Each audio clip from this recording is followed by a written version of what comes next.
দেখো আমরা পরীক্ষার প্রশ্নে চেঞ্জিংটাকে যেভাবে পাই সেইভাবে আমরা আজকে এখানে তুলেছি যে পরীক্ষার প্রশ্নে যেভাবে থাকে ঠিক সেইভাবে একটা সেন্টেন্স থাকবে, তার শেষে ইন্ডিকেশন থাকবে যে কি করতে হবে।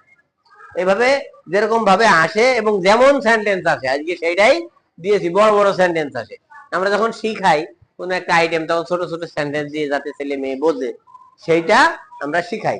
কিন্তু পরীক্ষায় গিয়ে দেখি যে বড় বড় সেন্টেন্স এসেছে, তখন ছেলে পেলে আগেই মাথা ঘুরে যায়।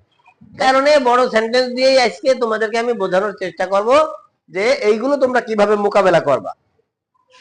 দেখো একটা সেন্টেন্স দেয়া আছে, তার আগে একটু বলি যে এই চেঞ্জিং সেন্টেন্স মানে শুধু সেন্টেন্স চেঞ্জিং না, চেঞ্জিং সেন্টেন্সের ভিতরে কি কি তোমার সিলেবাসে আছে। এই চেঞ্জিং সেন্টেন্সের ভিতরে আছে তোমার সেন্টেন্স আছে, অ্যাফার্মেটিভ, নেগেটিভ, ইন্টারোগেটিভ, এক্সক্লেমেটরি আর কি ইম্পারেটিভ আছে। তার সাথে আছে ভয়েস, তার সাথে আছে ডিগ্রি। হ্যাঁ, এইগুলো সব একসাথে চেঞ্জিং সেন্টেন্স। হ্যাঁ, আমরা আগে দেখবো যে আমরা যে চেঞ্জিং সেন্টেন্স, বড় সেন্টেন্স, আমাদের কাজ কোনটুকু, কোনটুকুর উপরে কাজ করতে হবে, তাহলে আর বড় দিকে ভয় পাওয়ার কিছু নেই। এখন আমাদের এটা বলেছে my friend invited me to pay a visit to Cox's Bazar. এই দেখো, টু পে এ ভিজিট, এইটুকু অতিরিক্ত, অতিরিক্তর উপরে কোনো কাজ করতে হয় না। এক্সটেনশন যেটা থাকে সেন্টেন্সে, এক্সটেনশন যেটা থাকে এর উপরে কোনো কাজ থাকে না, শুধু যেভাবে ছিল সেভাবেই বসে যায়। তাহলে আমাদের কাজ করতে হবে কি হলো, মাই ফ্রেন্ড ইনভাইটেড মি, এইটুকুর উপরে কাজ করতে হবে। বুঝা গেছে? তাহলে তখন এখন আমার কাছে ছোট হয়ে গেল। এবার আমার কি করতে বলেছি, ইন্টারোগেটিভ করতে বলেছি, কিন্তু কি করতে হবে, অর্থ ঠিক রাখতে হবে। তাহলে আমার এই যে ভার্বের কি আছে, পাস্ট ফর্ম আছে। ভার্বের পাস্ট ফর্ম যদি থাকে তাহলে ডিড দিয়ে কাজ করতে হয়। তাহলে আমরা অর্থ ঠিক রাখার সময় এটার কোনো নির্দিষ্ট রুলের কোনো ক্লু নেই, রুলের কোনো শব্দ এখানে এক্সট্রা শব্দ নাই। তাহলে আমরা এখানে এখন লিখবো didn't, didn't my friend, my friend invite, invite, এই দেখো ইনভাইটেড আর হয়নি, এই ইডি আর আর নেই, কিন্তু এই যে ডিড এসছে দুইবার, একটা সেন্টেন্স দুইবার পাস্ট ফর্ম হয় না, একবার পাস্ট ফর্ম হয়ে গেছে, এখানে এটাকে প্রেজেন্ট ফর্ম করে দিতে হবে। এবার মি থেকে এগুলো সব বসে যাবে, me to pay a visit to Cox's Bazar. প্রশ্নবোধক চিহ্ন, যেহেতু ইন্টারোগেটিভ করতে বলি। হ্যাঁ, এটা কিন্তু ভুল করবে না, যদি ইন্টারোগেটিভ করতে বলে প্রশ্নবোধক চিহ্নটা অবশ্যই দিয়ে আসবা। এবার আসো, I gladly accepted the invitation, I gladly accepted the invitation passive করতে হবে। তাহলে প্যাসিভ কি হয়, প্যাসিভ ভয়েস হয়। প্যাসিভ কি হয়, ভয়েস হয়। আর প্যাসিভ ভয়েসের নিয়ম কি, অবজেক্ট সাবজেক্ট হবে। অবজেক্ট কি, এই দেখো, আই সাবজেক্ট, অ্যাকসেপ্টেড ভার্ব, আর দি ইনভাইটেশন হচ্ছে অবজেক্ট। তাহলে অবজেক্ট আমরা সাবজেক্ট করে নিয়ে আসবো। তাহলে দি ইনভাইটেশন, ইনভাইটেশন। এবার দেখো এই অ্যাকসেপ্টেড আছে না, এটা কোন টেন্স, পাস্ট ফর্ম না, পাস্ট ফর্ম থাকলে ওয়াজ দিয়ে হয়, ওয়াজ হয়। তাহলে the invitation was accepted, accepted gladly. এই যে এই শব্দটা বাকি রয়েছে না, এক্সটেনশন আমরা কি করি দেখি না, লাস্টে থাকে এক্সটেনশন, আমরা এই গ্ল্যাডলিটা লাস্টে দিয়ে দেবো। গ্ল্যাডলি বাই সাবজেক্টের অবজেক্টিভ ফর্ম হয় কি, আই এর object me, by me.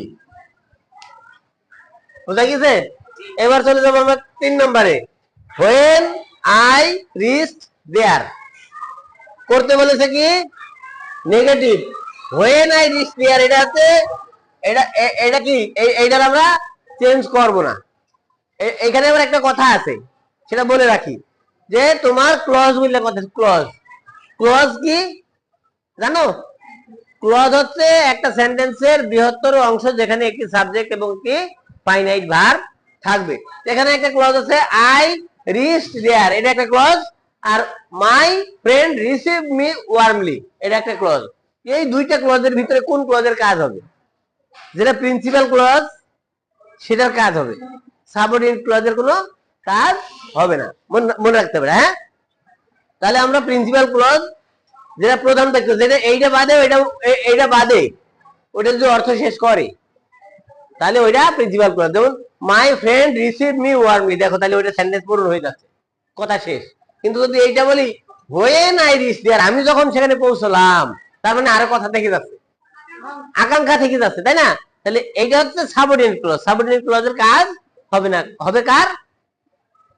Principal ক্লজের কাজ হবে। তাহলে এইটা আমি ঠিক যেভাবে আছে হোয়েন বসিয়ে দেব, when I reached there, comma my friend received me warmly, এখানে বলছে নেগেটিভ, মাই ফ্রেন্ড, এবার কাজ শুরু হবে, মাই ফ্রেন্ড নেগেটিভ বলতে বলিস কিন্তু, হ্যাঁ, ফ্রেন্ড ডিড নট, এই যে পাঁচটা থাকলে ডিড হয়, did not receive, R E C E I V E, কিন্তু রিসিভ আর হবে না, রিসিভ মি। এবার ওয়ার্মের বিপরীত কি? কোল্ড, কোল্ডলি, এই হয়ে গেল। বড় সেন্টেন্স থেকে ভয় পাওয়ার কিছু, কারণ জানতে হবে, কোনটার কাজ করবো ওটা জানলে হয়ে গেল। এবার আসছে আমরা ডি নাম্বারে। ডি নাম্বারে I was very glad to see the sea beach, exclamatory করতে বলেছে। আচ্ছা, এই যে ভেরি শব্দ আছে না, এই ভেরি বা গ্রেট থাকলে হাউ দিয়ে হয়, ভেরি বা গ্রেট থাকলে হাউ দিয়ে হয়, আর এ ভেরি বা এ গ্রেট থাকলে হোয়াট দিয়ে হয়, এটা মনে রাখতে হবে। হ্যাঁ, তাহলে আমরা হাউ দিয়ে করবো। তাহলে হাউ, হাউ ওই glad, glad, glad I was. এবার বাকি অংশ যে আগে সেন্টেন্সের মতো এক্সটেনশন বসে যাবে, to see the sea beach, exclamatory চিহ্ন যাবে একটা, হ্যাঁ, নোট অফ এক্সক্লেমেশন। এবার আসো, it was one of the most memorable journey in my life. যখন আমি ভেরি ফিউ দেবো তখন জার্নি আর জার্নি থাকবে, জার্নিজ হয়ে যাবে, ঠিক আছে? তাহলে ভেরি ফিউ কি ওয়ান অফ দা থাকলে ভেরি ফিউ হয়, লেখো very few journeys were as memorable as it, আছে না, ইট,